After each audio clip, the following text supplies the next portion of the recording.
Thank you very much. It's a pleasure for me to be here. I want to thank the organizers for the invitation, and I also want to thank my previous colleagues, the speakers, because I've learned a lot, and that's always wonderful when you learn a lot. I'm not a professor, so you have to excuse me. I don't come from academia. I define myself as an observer of global realities. I think I had the privilege to see many things from many different fields, and I try to connect the dots. That's a phrase, but I really try to do it. And before I start, I just wanted to ask you, I wanted to make a very small test. How many of you know what the SDGs are? Please raise your hands. SDGs. If I say Sustainable Development Goals, how many of you have heard about that? Okay, great. How many of you know who Greta Thunberg is? Okay. And how many of you are aware of the children's and youth demonstrations that are taking place all around Europe and in some places in the world? Good, good, good. I can see all of you. You can't see the rest, but this is partly what I try to research. I try to follow. What really puzzles me, how difficult it is to create global narratives, to send global messages to a global audience, not about every single issue, but about global issues that we all know, and there we all agree that we can only tackle globally. And despite that, despite knowing that, we are not able to create this global narrative, to create not a single unique message, but to create this global conscience. And that is what I'm trying to follow. Why is that so? In the case of the SDGs, it's especially worrying because that is the real largest global effort.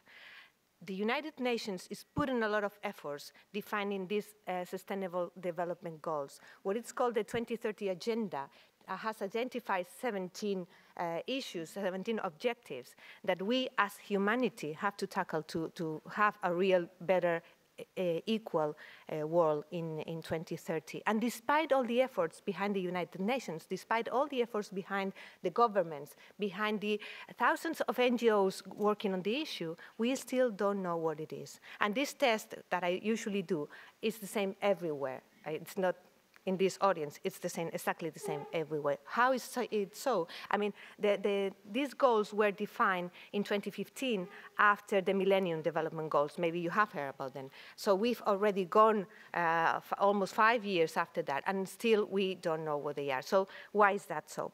Why?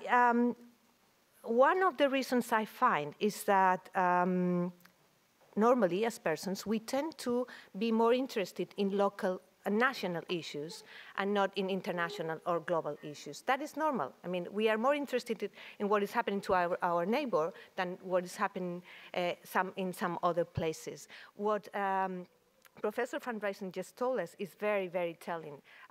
We are not able to sometimes even to care about what is happening just a few kilometers ahead. I mean, I'm coming from Spain, 15 kilometers, and we also have a land frontier with the rest of Africa.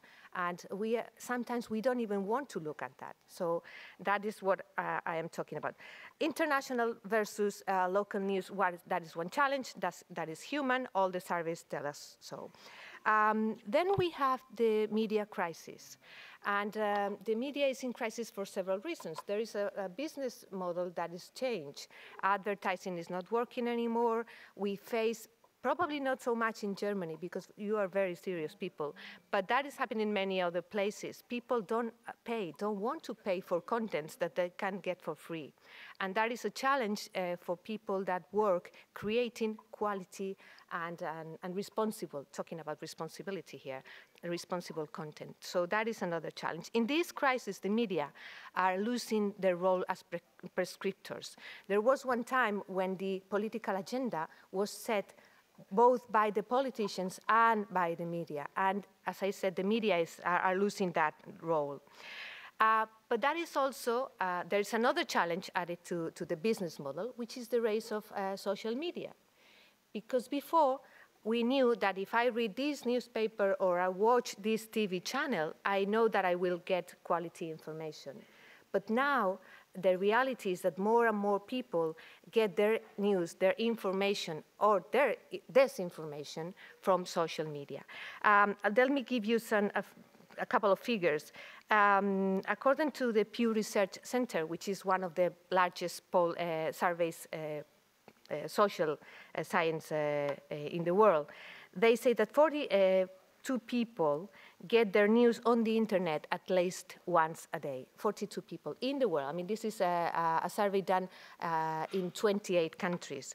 And 35% of the people responded to this survey say that they get their news daily through social media. Why is this a challenge? Because as we all know, social media has also proven to be a very good place to launch disinformation, to spread fake news. It's not that the networks are bad in themselves, this is always like that, but the use of them has become very, very challenging. And it's also proven that they are more keen to spread for instance, fake videos, which are more and more difficult to identify. We don't really know whether what we are seeing is real or not. So that is also challenges for the role of media and for us as citizens in the way we get our information. Again, manipulation, distortion is nothing new. That has always existed. The difference now is the speed and the depth of the role of this social media. And there is another factor, and that applies to many people here, that affects you, which is the rebellion against experts. We've seen it in the United States with the race of Donald Trump. We've seen in the UK with Brexit, but experts in many places are not welcome anymore because they are identified, and Professor Singh told about that before, we are identified with the elites. And there is also this rebellion against the elites. Because we don't seem to, the bridge between some people and the experts seem to be enlarging. And what that has created is more mistrust about what we can say and what people expect us to say. Because probably we are not tackling the real problems of the people or what people are interested in. Well, this has created a very fragmented media landscape. As I said, the role of the media as prescriptors is in shakes. And I think this is also, coming back to my question, can we meet global audiences now? This fact is aggravated by a very, very obvious fact, which is that we don't have global media outlets. There is a language factor there. Traditionally, we've thought that, for instance, CNN played that role. CNN reached everywhere at a given point. It became the real TV channel for an audience in English, of course. Okay, yes, they have also versions in Spanish and some other languages, but as a whole, their influence came because they were in English, which leads to another point. We are talking to an elite global audience, which are able to understand English. Recently, or more recently, there are other attempts to do so. For instance, we have Al Jazeera. Al Jazeera has been the attempt by the Arab world to have a real global Arab channel with a version in English. Yes, that is true. But their strength was the Arab language. By the way, I don't understand Arabic, but many friends of mine told me that what they used to tell in English and what they used to tell in Arabic was not exactly the same. The kind of stories, the kind of language are not exactly the same. So a little bit worried. Anyhow, well, there is another very good example, which is RT, Russia Today.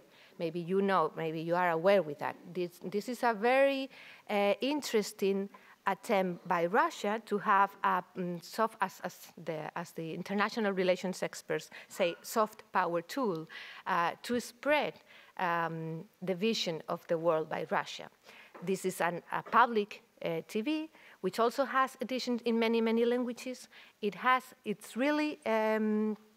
become really influential, and I can say when I watch it that is very disturbing sometimes, because the way they tell the stories they pick, it's not always what we would expect, but it's become really, really interesting.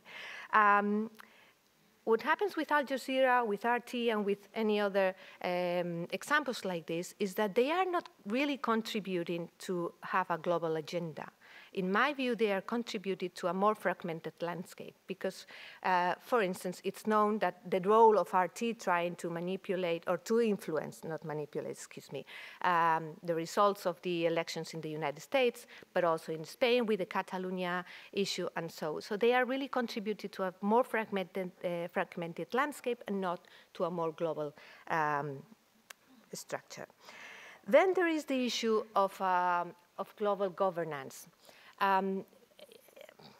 If I am telling this to you, you are probably keen of being interested. In some other places, when I talk about global messages or global governance, there is a backlash because some people are very angry towards globalization, and rightly so in many cases. And the current global governance structure are identified with that process, with the bad globalization, so to speak. And so talking about global things is not that much in fashion these days, and there's this movement too. And in many cases, talking about migration has that effect, for instance, because we know that there are movements, there are political parties, there are individuals that are taking advantage of that bad use of migration to spread what I consider bad messages. Anyway, it's not only bad news, because with all this landscape, we also see new opportunities, and new opportunities in which people, citizens, each of us, can have a new responsibility. We've seen the appearance of new platforms. Maybe you know change.org, for instance, or Avaz. Those are internet platforms that try to gather votes and signatures by any kind of people to support different messages, different actions. For instance, they claim, specifically Avaz, claim that they gather more than 1.5 million signatures to push forward the Paris agreements for climate change in a specific moment when the situation was also a bit shaky. But there are so many other issues that have been pushed forward that also works at the national and local level. I mean, maybe you have signed some of these. It's very easy. Sometimes it's not very responsible either, but it's very easy to support and to give your support to a specific cause. And at the global level, it can also have an impact. Without the digital platforms, I was very interested in a movement that appeared in Europe, here in Germany and in other countries several months ago, called Pulse of Europe. It was a youth movement, young people going out to the streets, claiming for a good European Union to support the efforts by the European Union. This afternoon, we will have the representative of a new youth party in Europe, and I'm very keen to know what you have to tell us, because that is the way. This Pulse of Europe, I thought it was very interesting because, again, mostly, but not only, young people went out to the streets to say, hey, this is not only politicians, it's not only large organizations. We want to have a say in the future of the European Union. But again, going back to global messages, we are all obsessed by things going viral. And we don't know how or why a specific issue goes viral. Another very nice example of the capacity of the people to move forward messages, for me, has been the Women's March, launched in the United States right after the triumph of Donald Trump. They set up in motion a lot of demonstrations all across the country, but also in other countries. They took to the street more than 6 million people, women and men, claiming to defend women's rights and claiming to defend, in general, human rights that they thought might be threatened by Donald Trump. Without the women's marches, the Me Too movement and that's when virality comes across, wouldn't have been possible. They have created, the marches created the atmosphere for the Me Too movement to come across. And what interests me of the Me Too movement, apart from many other issues, is how large it has become. I'm not sure, because I can't get into that, but I'm not sure whether it's really universal except for China, because as you know, they have their own internet, but it's become really, really global, with many side effects, by the way. But I think it's really important for me in analyzing the Me Too movement is how they were able to mobilize emotions, to mobilize us as individuals, because many people who had been silent for decades, for years, found the space, found the reason to say Me Too. And I think emotion has become the key word in global messages. When we deal with such strong emotions, as you were showing, that sometimes create that negative reaction. It's too emotional for me, so I just will look somewhere else. But in some cases, it's possible to have this positive reaction and to move a message forward. I'm seeing something similar now in the fight against plastic. I'm sure here in Germany you are very aware with that. The European Union has already approved a lot of directives and regulation to stop the use of the use of one-use plastic recipients, and that is becoming key for this fight all over the world, because as we know, we are filling the seas, the oceans with plastic. And there, I think the key point is, again, our responsibility. This is something that has to be regulated, yes, that affects a very, very powerful industry, yes, but each of us has the capacity to say, I'm not using a plastic bottle, I'm not using, I'm trying to recycle more, I'm doing something. And then the responsibility comes to us. Okay. This is ending a tradition of the society of the citizens as passive actors towards global issues. The media has helped traditionally to identify champions in different aspects. And in this case of global issues, I think the media, even with that state that I described before, can still identify and help identify champions to move forward global messages. And let me go back to the very beginning. Now the media have identified Greta Thunberg as one of those champions.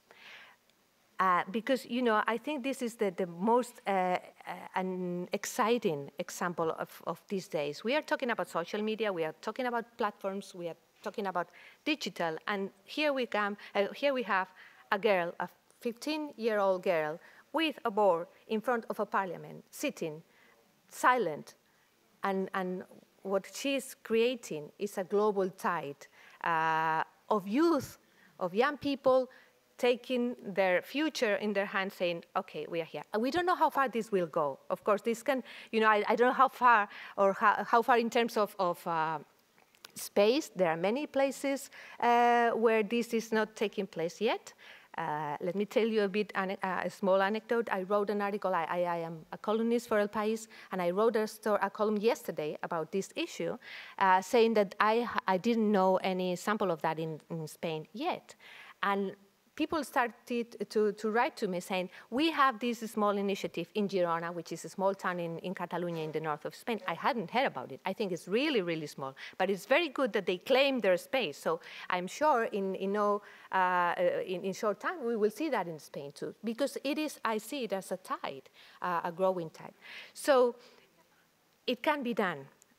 It's very difficult to know, and I don't have the answer, what can trigger that emotion, what can trigger this mobilization of people, but it can be done. And we have to find the ways. And I challenge the academia, I challenge the media, of course, I challenge my colleagues at think and trying to identify what sort of people, what sort of messages can trigger that global action, because that gives as a citizen back the responsibility. Thank you very much.